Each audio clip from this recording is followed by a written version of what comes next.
Hello everyone.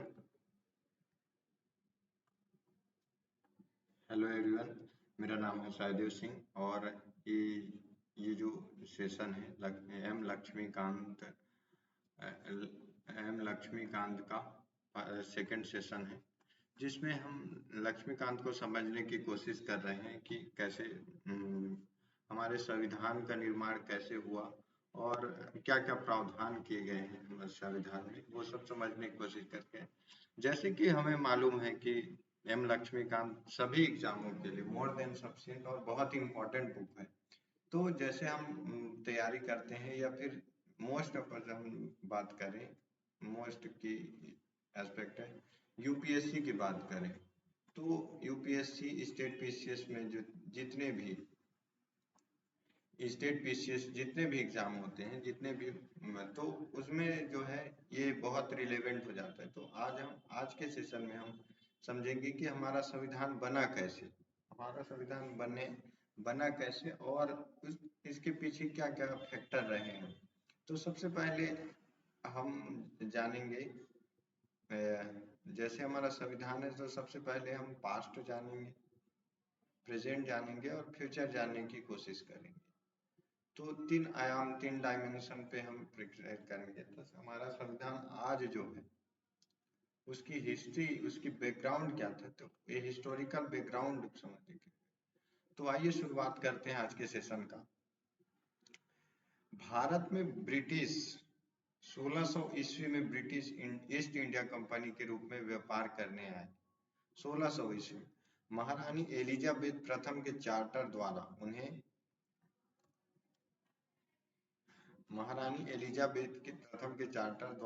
Bharat में व्यापार करने के विस्तृत अधिकार प्राप्त थे। कंपनी जिसके कार्य अभी तक सिर्फ व्यापारिक कार्य तक सीमित थे। सन 1765 के बाद क्या हो जाता है कि 1764 1764 में क्या होता है, बक्सर का युद्ध। बक्सर के युद्ध के बाद जो है इनका एकाधिकार बढ़ जाता है और पूरे जो है अपने पूरा प्रशासन अपने हाथ में आ जाता है।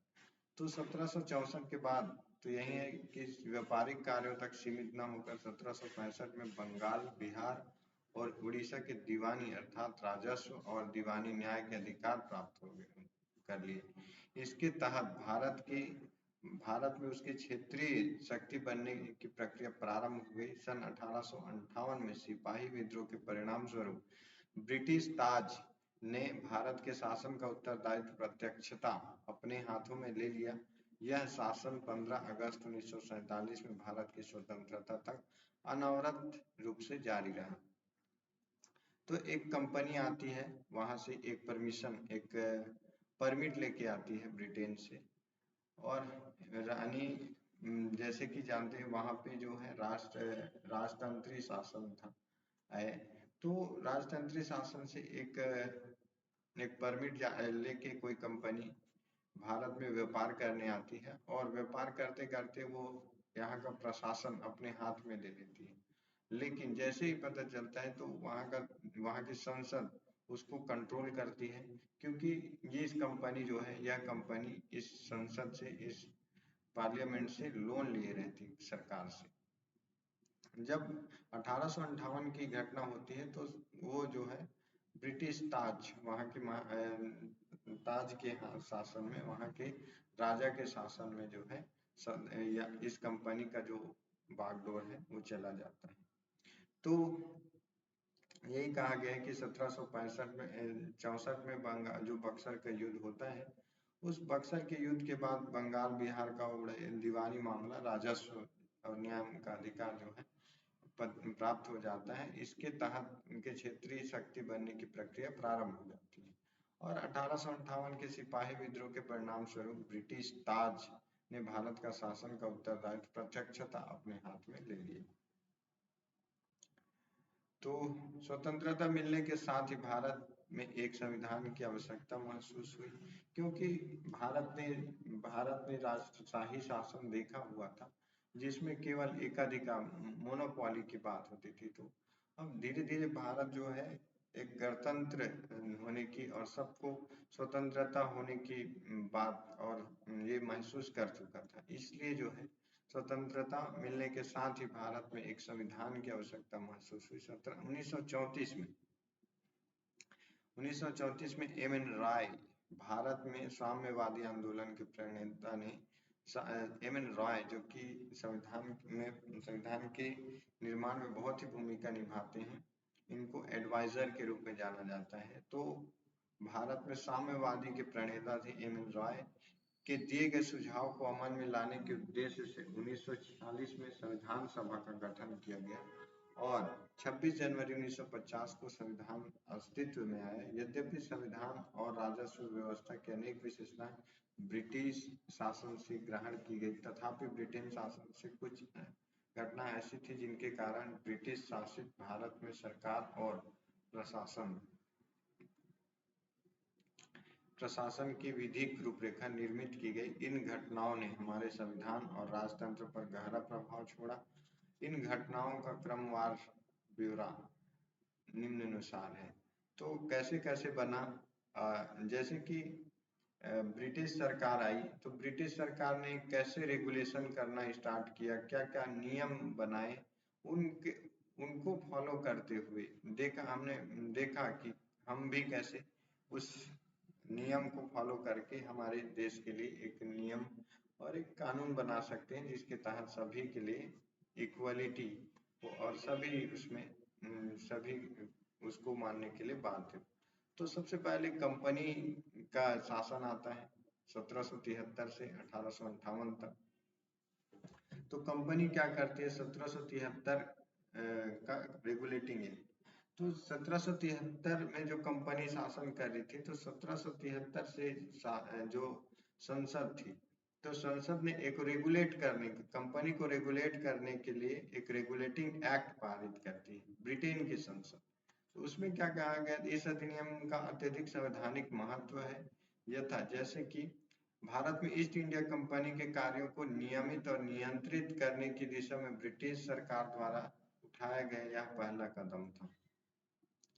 तो ब्रिटिश सरकार जो है ब्रिटिश सरकार ईस्ट इंडिया कंपनी जो कंपनी था 1773 से पहले क्या था कि इन्होंने मनमाने ढंग से यहाँ पे शासन किया, लूटपाट और मनचाहा शासन किया और यहाँ से वसूली जो भी करना था, यहाँ की दीवानी मामला इनको मिला हुआ था, तो जो भी चाहा इन्होंने किया। तो उसके बाद 1773 में 1764 के बाद इन्होंने महसूस किया, जो वहाँ की ब्रिटिश सरकार, इन्होंने महसूस किया कि ये कंपनी ज्यादा ही ग्रो करते जाते हैं, लेकिन कुछ समय ऐसा आता है कि कंपनी जो है डेब्ट में चली जाती है और इस सरकार से, ब्रिटिश के संसद से उसको लोन लेना पड़ता है, जिसके तहत अब जो रेगुलेटिंग एक्ट लाया जाता है, तो ईस्ट इंडिया कंपनी के कार्यों को नियमित अब कंटिन्यूटी और कंट्रोल्ड करने की दिशा में ब्रिटिश सरकार द्वारा उठाया गया पहला कदम था। इसके द्वारा पहली बार कंपनी के प्रशासनिक और राजनीतिक कार्यों को मान्यता मिली और इसके द्वारा भारत में केंद्रीय प्रशासन की नींव रखी गई। मतलब अब जो एक इसको सेंट्रल एडमिनिस्ट्रेशन रखा जाएगा, जिसके तहत यह कंट्रोल करेगा बाकी क्षेत्रीय शक्तियों को। और इस अधिनियम की विशेषता, इस फीचर क्या थे, इस अधिनियम द्वारा बंगाल के गवर्नर को बंगाल का गवर्नर जनरल पद बना दिया गया था एवं इसकी सहायता से 4 सदस्यीय कार्यकारी परिषद का गठन किया गया। उल्लेखनीय है कि पहले गवर्नर लॉर्ड वारेन हेस्टिंग्स थे। पहले क्या होते थे, हर क्षेत्र के लिए, जैसे मद्रास के लिए अलग गवर्नर, बंगाल के लिए अलग गवर्नर, बम्बई के लिए अलग गवर्नर। तो इसमें क्या किया गया, अब बंगाल के गवर्नर को गवर्नर जनरल बना दिया गया और वारेन हेस्टिंग्स।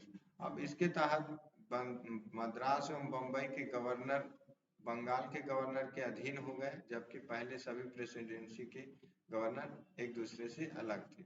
अधिनियम के अंतर्गत 1774 में एक उच्चतम न्यायालय की स्थापना की गई, जिसमें मुख्य न्यायाधीश और 3 अन्य न्यायाधीश थे।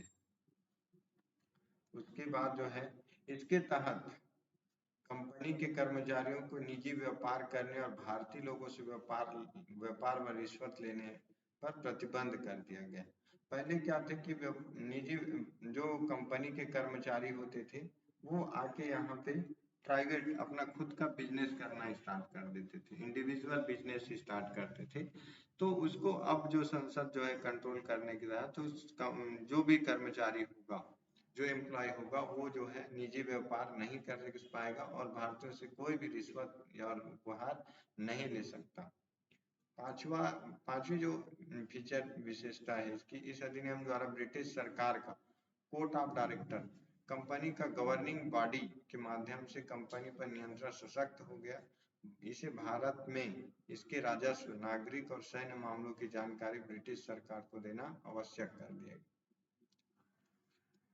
तो कंपनी को रेगुलेट करने के लिए कंपनी की एक गवर्निंग बॉडी, जिसे कोर्ट ऑफ डायरेक्टर्स कहा गया, के माध्यम से कंपनी पर नियंत्रण सशक्त कर दिया गया और इसे भारत में इसके राजस्व, नागरिक और सैन्य मामले की जानकारी ब्रिटिश सरकार को देना आवश्यक कर दिया गया।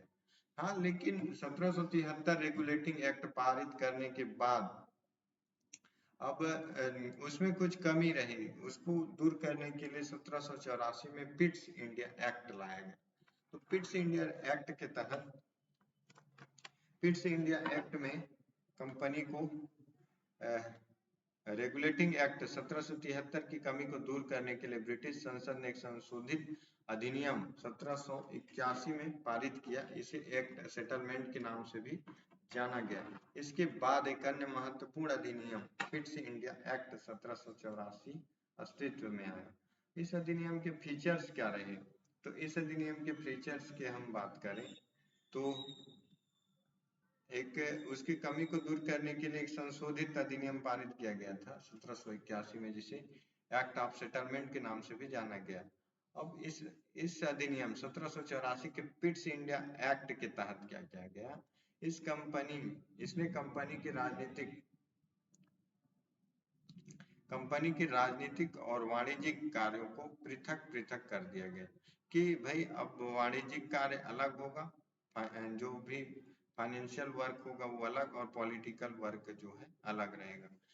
इसने निदेशक मंडल को कंपनी के व्यापारिक मामलों के अधीक्षण की अनुमति तो दे दी, लेकिन राजनीतिक मामलों के प्रबंधन के लिए नियंत्रण बोर्ड ऑफ कंट्रोल के नाम से एक नए निकाय का गठन कर दिया गया। इस प्रकार वैध शासन की व्यवस्था शुभारंभ किया गया। तो यहीं से अब जो है कोर्ट ऑफ डायरेक्टर जो बने थे पहले, कोर्ट ऑफ डायरेक्टर्स को कोर्ट ऑफ निदेशक मंडल, जिसने निदेशक मंडल जो बनाया गया था उसको व्यापारिक मामलों के अधीक्षण की अनुमति दे दी, लेकिन राजनीतिक मामलों, पॉलिटिकल मामलों के लिए नियंत्रण बोर्ड ऑफ कंट्रोल नाम से नए निकाय का गठन किया गया। इस प्रकार द्वैत शासन प्रारंभ हो गया। नियंत्रण बोर्ड को यह शक्ति थी कि वह ब्रिटिश नियंत्रित भारत में सभी नागरिक, सैन्य, सरकार व राजस्व गतिविधियों का अधीक्षण व नियंत्रण करे। तो बोर्ड ऑफ कंट्रोल को सभी प्रकार की शक्ति दी गई। एक तो वो राजस्व शक्ति प्राप्त कर सकता, राजस्व शक्ति और सैनिक शक्ति दोनों को नियंत्रण कर सकता था।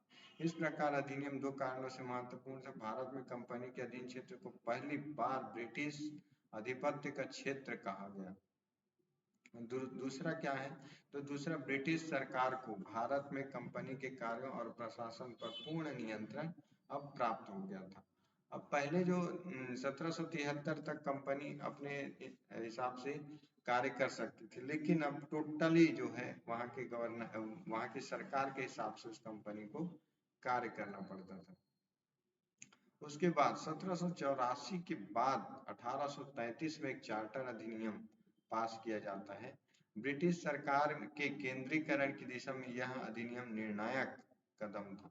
इस अधिनियम की विशेषताएं ऐसा था, इस अधिनियम इसने बंगाल के